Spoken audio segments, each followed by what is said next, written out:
Hi, everybody. Welcome to English Digest. I'm Tom. Hi, I'm Stephanie. We've been on the air for many years, and we introduce different topics to you each time. Today, our topic is all about culture, and we're talking about a particular facet of American culture, which I don't like, and that's tipping.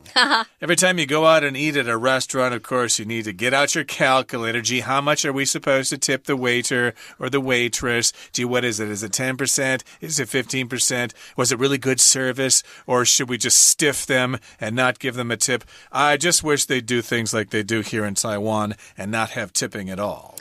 Tom used a fun slang word, which is to stiff someone. If you stiff someone, you don't tip them when you should have, or you don't pay for something. Maybe it's a product or a service that they provided to you. So, it's bad. Indeed. So, Of course, you're probably wondering exactly how this came about. Of course, we do have tipping in the U.S. and in Europe, as you mentioned.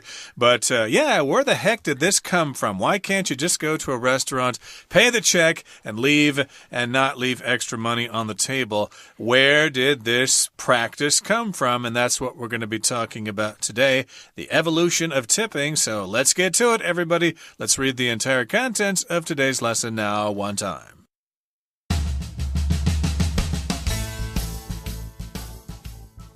To people in the U.S., tipping is considered normal. However, this now typical sign of gratitude was once regarded as something that highlighted inequality between social classes. Originally an aristocratic practice, tipping started in the Middle Ages, when money was given by masters to servants. By the time the 17th century rolled around, the rich in England had to tip all their servers. Tipping was introduced into the U.S. in the mid-19th century. After returning from their travels abroad, rich Americans showed off their European experience by tipping servers. This was right after slavery was abolished. As many servers at the time were former slaves, tipping served to emphasize the inequality between patron and server. Several industries adopted the practice immediately because it meant workers didn't need to be paid as much by business owners. Nowadays, tips are given to ensure prompt service. Time isn't the only consideration someone has when leaving a gratuity, though. Modern-day servers are expected to make each customer's experience exceptional. Sadly, most servers in the U.S. make much less than the minimum wage and must rely on tips to make ends meet. No laws currently exist to protect servers in this position in the restaurant industry. Fortunately, some establishments are now implementing fixed service charges, usually between 15% to 25%, rather than making staff depend on tips. This change has led to much happier workers. Kitchen staff members can count on receiving a more standard rate of pay, while servers don't have to fake constant cheer or compete for tables. It may take time to get rid of the custom of tipping, but with customer awareness, better laws, and progressive owners, positive change can continue. The time has now come for us to discuss the contents of today's lesson. So let's get to it here. The title is The Evolution of Tipping. Evolution, of course, when you hear the word evolution, you always think of Darwin when we talk about living organisms and animals changing over time, and they change their traits, the survival of the fittest and things like that. But in this particular sense here, evolution just talks about how something changes over a period of time and where it came from, the origin of tipping and the evolution of tipping, how it has changed over time. So here in the first sentence it says, to people in the U.S., tipping is considered normal. Okay, so if you live in the United States and you go to a restaurant for a meal, it's considered normal practice to leave a tip after your meal. So yes, we don't think there's anything strange about it. We have to do it. We don't necessarily like it, but we know it's standard practice. So in the second sentence, we've got, however, this now typical sign of gratitude was once regarded as something that highlighted inequality between social classes. So it's a now typical. If you want to make the change between it's a typical sign, it's now typical. It used to not be so typical. It was more unusual, but it's now considered normal. Notice we're just adding the now and then that dash to change typical into an even more recent type of adjective. But it highlights something. To highlight something is to point it out. And what is it kind of pointing out? Inequality, where people in different social classes are considered unequal or unequal. They're not equal. There are the higher social classes and the lower social classes. And giving tips kind of just pointed out the difference between the person giving the tip, who was considered to be a master or someone who had more money, to someone who was very poor. Indeed, the difference between who's being served and the server that kind of emphasizes or highlights that inequality. I'm the superior person here being waited on. Well, you are the low-life waiter who has to take this job as a waiter and wait on me hand and foot. So yes, indeed, that emphasized that inequality between the classes. Now, originally, an aristocratic practice, tipping started in the Middle Ages when money was given by masters to servants. So this was originally, or at the beginning, it was an aristocratic practice. There's a fun word for you. Aristocratic. That's an adjective. It means having to do with the aristocracy, which is all about the difference between the classes. Who's the high class? Who's the low class? Aristocracy, of course, refers to the upper classes. Yeah, and a lot of them were royalty, like dukes and duchesses and princes and kings, all those things. So, yeah, if you were tipped back then, the Middle Ages is usually 1100 to 1400. It can change, but yeah, if you were given a tip back then, you were definitely part of the lower class. So by the time the 17th century rolled around, 17th century is the 1600s, and to roll around here just means by the time this century arrived, the rich in England had to tip all their servers. So it didn't take long for tipping to kind of catch on. Now, at this point, it's only over there in England that we're talking about. It hasn't made its way over to America. So moving on to the second paragraph, it says tipping was introduced into the U.S. in the mid-19th century, which is the 1800s. And how it arrived or how it came to the U.S. is because there were rich people who were going over to Europe to vacation, and they saw what the English were doing, and they thought, well, we're cool. We want to bring some class back to America. So we're going to show off our foreign travels by kind of starting this tipping practice here in America to show off that they had experienced this in England or in Europe. And so they began tipping their servers, their servants. This is still very much the case, of course. People who travel to Europe want to let other people know about it, especially if they've picked up some practices that they do in Europe. Well, they don't do it like that in Europe. I happen to know, aren't I cool? But yes, indeed, back in the mid-1800s, we had rich people from America traveling to Europe, and of course, they learned some things there and came back to America to show off what they knew. And yes, as you said, they learned the practice of tipping. So, hey, if that's what the Europeans do, we're going to do that as well. This was right after slavery was abolished. Here, the verb to abolish means you get rid of something, you get rid of a system, you put an end to it, or some kind of institution. Taxes could be abolished, for example. Hopefully that will happen someday. But, of course, slavery was abolished after the American Civil War in, 1863 or something like that? Is that when the Civil War ended? Supposedly slavery ended then, and as many servers at the time were former slaves, tipping served to emphasize the inequality between patron and server. So, yes, the slaves were no longer working in the cotton fields, but they, of course, did not have any useful skills other than waiting on people. So that's what they did for the most part. They worked as servants, basically, paid servants, I guess, but they were also servers in restaurants. And so to emphasize that inequality between the patron and the server, well, the patrons would tip those servers. Patron, of course, is somebody who is being waited on.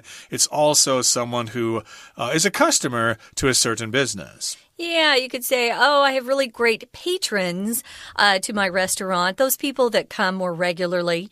We also use patron to talk about someone who has money but wants to support someone perhaps in the arts. I knew quite a few singers when I was still singing that had someone rich actually paying for their voice lessons and their living expenses so they could focus on becoming, this huge tenor maybe in the opera world. If you have a patron, you're very lucky. Also, artists who paint will often have patrons who support their work, maybe by either buying more of their artwork from them or maybe even supporting them financially. We call those people patron of the arts. Oh, he's a patron of the arts. Typically, those patrons are very wealthy. And they're not going to let you forget it either. They're kind of like sponsors in a sense. Yeah. So, yes, indeed, we've got the patron and the server. And, of course, they want you to know about the rank between you. Hey, I'm superior to you, you're inferior, so you better recognize that. And one way to make sure people remember that difference is by tipping those people. Isn't that nice of me? I gave you a tip for waiting on me. You know something? I think that's about the midway point in today's lesson. I think we're going to take a break now and let our Chinese teacher come in now for a couple of minutes. Hello everyone, my name is Tina. 今天要探讨的呢是小费的文化。我们先来看一下第一个空格的句子。空格后面写着 An aristocratic practice. Tipping started in the Middle Ages when money was given by masters to servants.在这里呢，一刚开始呢，我们可以选择怎么样，然后呢，是一种呢贵族的习俗，然后从中世纪开始，那个时候主人会给予仆人金钱。你会发现文章的脉络呢，来探讨这个小费文化从以前到现在，按照时间的顺序。所以第一题我们来看一下 A 选项 barely 勉强 B eventually最终 C slightly 轻微的 D originally 原始的最初的。所以一刚开始它是一个贵族的习俗，搭配文意，第一题我们的标准答案就选择 D originally。第二个空格后面的句子提到 The 17th century rolled around, the rich in England had to tip all their servers.在这里提到呢17世纪，然后英格兰的富人就必须给予他们所有的侍者小费。第二题我们需要一个连接词来连接前后两个句子。 A in no time 它是副词，解释成为很快。 B by the time 连接词到了什么什么时候。 C in the meantime 也是副词，同时。D all the time 副词一直以来，所以需要一个连接词，所以又搭配文意。第二题的标准答案就选择 B by the time。这一句的意思就是说，到了西元17世纪的时候，英格兰的富人就会给予侍者小费。第三个空格After blank 3, from their travels abroad, rich Americans showed off their European experience by tipping servers. 讲到在美国呢，这样子的习俗也被引进。那么当时富有的美国人从国外旅行怎么样？他就会便借由给小费这样的方式来炫耀他们曾经去过欧洲。第三题A returning, B they returning, C returned, D being returned. after 后面呢可以选择主词加动词 after they returned， 或者呢就直接把主词去掉，因为主词跟后面的 rich Americans 相同，那么是表达主动的意味，这些人从国外的旅游回来之后，所以合乎文法，第三题就选择 A 选项 returning。接着第四个空格提到 As many servers at the time were former slaves, tipping served to blank for the inequality between patron and server。在这里提到呢，当时呢，在美国那样的情景之下，许多的侍者他们先前都是奴隶 slaves， 所以给小费呢就充当怎么样的作用？好，那么后面提到的是在主人跟侍者之间的不平等。那么我们来看一下第四题 A overthrow 推翻 B postpone延后 C. emphasize 强调 D. abandon 抛弃。因为美国的这样的背景，当时的侍者很多是黑人，是奴隶，所以给小费反而是强调了他们之间的不平等。第四题我们标准答案就选择 C. emphasize。 We're going to take a quick break. Stay tuned. We'll be right back.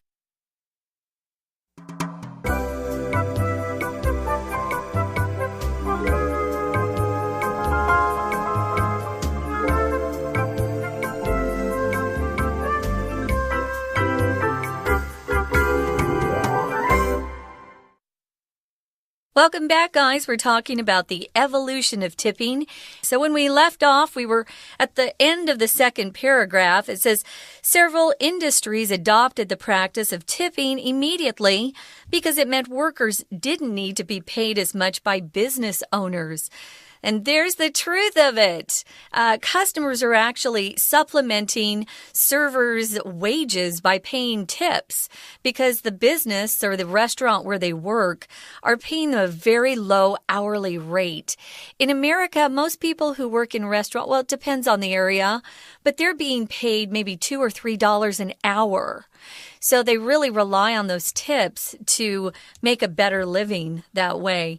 Now, they tried to change things by maybe raising, the minimum wage.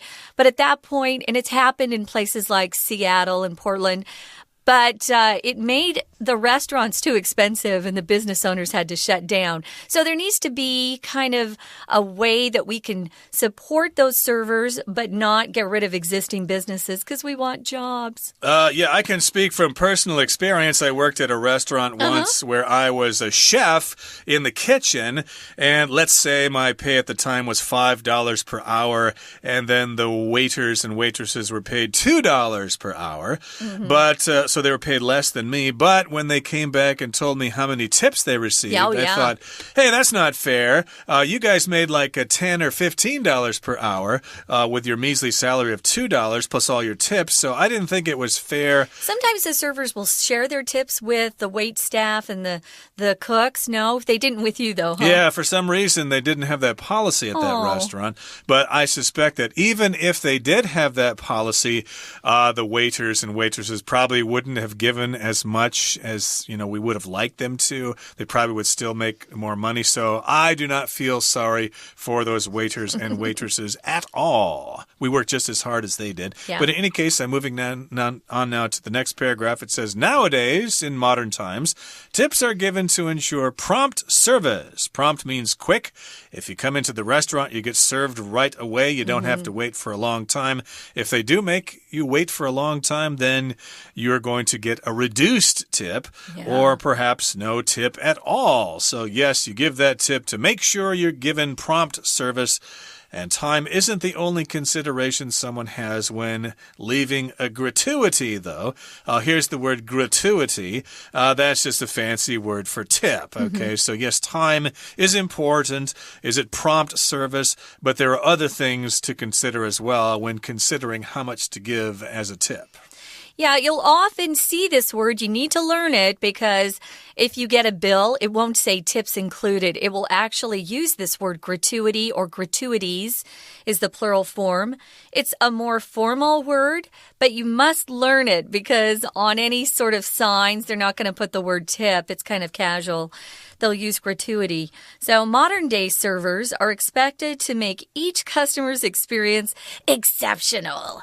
I don't think I've ever stiffed a waiter a tip ever, except maybe once when someone was really rude and got our orders wrong and she really didn't care. And it was the first time in my life, but I thought, I'm not tipping her. She was a jerk. So sometimes you need to at least give pretty good service, but I also overtip. If someone does a great job, I give them extra money.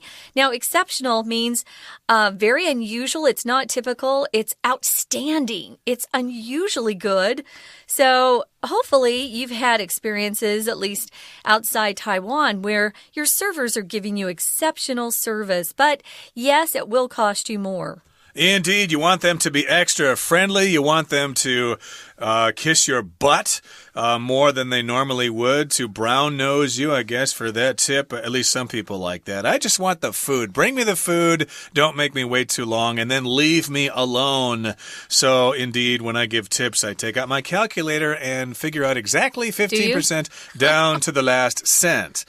So I'm not going to give them any more or any less. Oh, okay. Unless, of course, they're jerks to me, as you said. One time, a waiter called me a moron. Oh, wow. For ordering the wrong type of salad dressing for my salad. So I said to that person, well, just for that, you will receive no gratuity. Take that.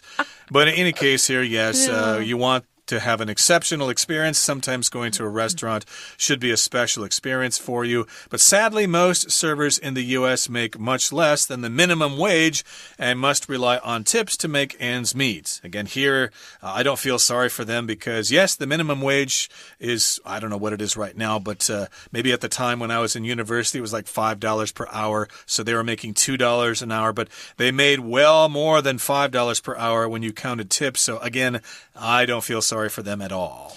So minimum here means the least or smallest amount or quantity possible. The opposite of that is maximum. So a lot of kids, I worked in a department store when I was 16 and I made minimum wage. But I also got a percentage of all the sales that I rang up on the cash register. So minimum wage differs in America. There's a federal minimum wage, but there's also a state minimum wage sometimes. So if you make ends meet, it just means you got enough money to pay for your living expenses for that month. Some of these waiters make a pretty good living. They do, and no laws currently exist to protect servers in this position in the restaurant industry. So, yes, restaurant owners can pay them low wages without getting in trouble from the government. I guess I should point out we're using the word servers to talk about typically waiters and waitresses. Server is just, it doesn't have a gender attached to it because a waiter should be a guy and a waitress is a woman. But yeah, you can use any of those terms. You certainly can. And here in the next paragraph, it says, fortunately, some establishments are now implementing fixed service charges, usually between 15 and 25%, rather than making staff depend on tips. So fortunately, this is a good thing. Some establishment usually refers to a business, especially if it's a restaurant or something like that. They're now implementing these fixed service charges. And here we've got the verb to implement, which as a verb means you put something into action, you put it into effect. It could be a decision, some kind of agreement, a plan. And in this case, they're a system for tipping here. They're implementing they're starting this program. They sure are. Now, fixed means it doesn't move, it doesn't change. Sometimes if you apply for a credit card, you might get a fixed rate of interest that's charged, or a mortgage. Maybe you have a mortgage loan you took out for your home or apartment. You might have a fixed rate because those interest rates will go up and down. Depending on the economy. And if you have a fixed rate, you're actually in a better position sometimes.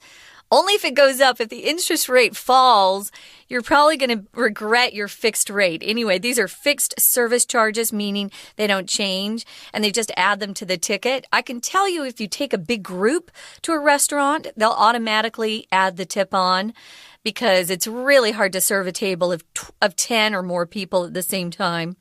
So that service or the fixed service charges are usually between 15 to 25%. 25 is quite high. It's probably only for groups like that. This change has led to many happier workers.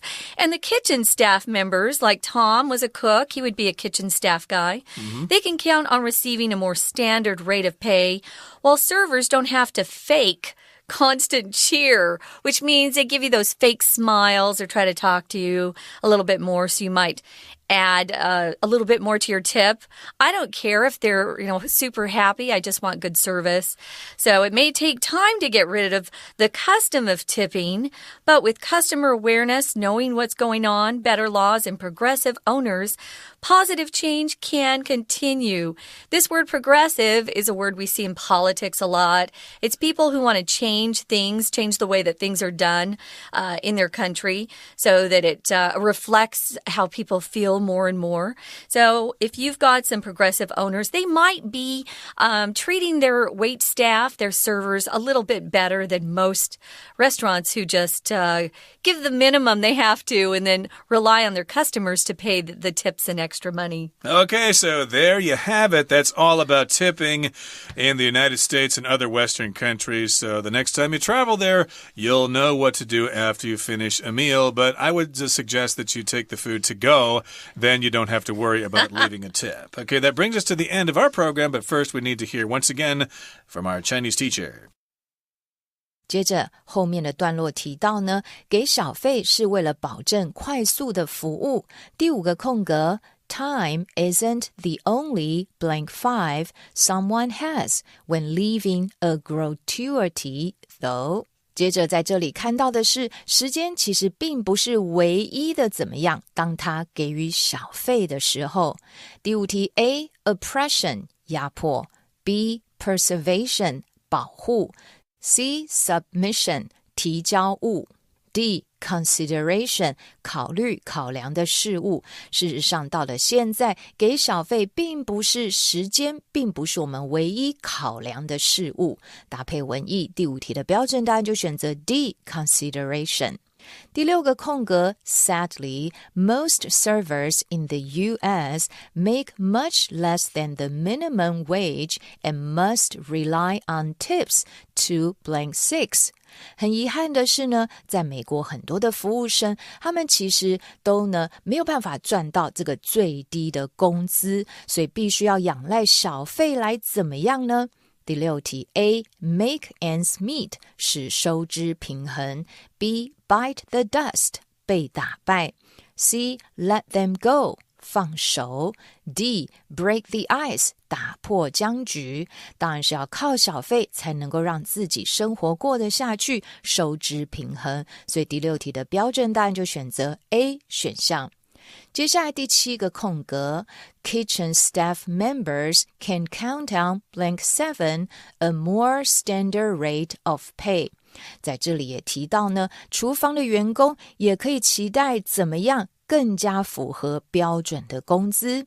在这里呢 count on 后面加名词，碰到动词就要以 VING 的方式来表达，所以第7题我们选择 B receiving， 他们也希望能够收到更加符合标准的工资。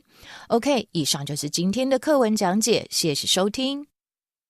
Okay, that brings us to the end of our lesson for today. Thank you so much for joining us, and please join us again next time for another edition of our program. From all of us here at English Digest, I'm Tom. I'm Stephanie. See ya.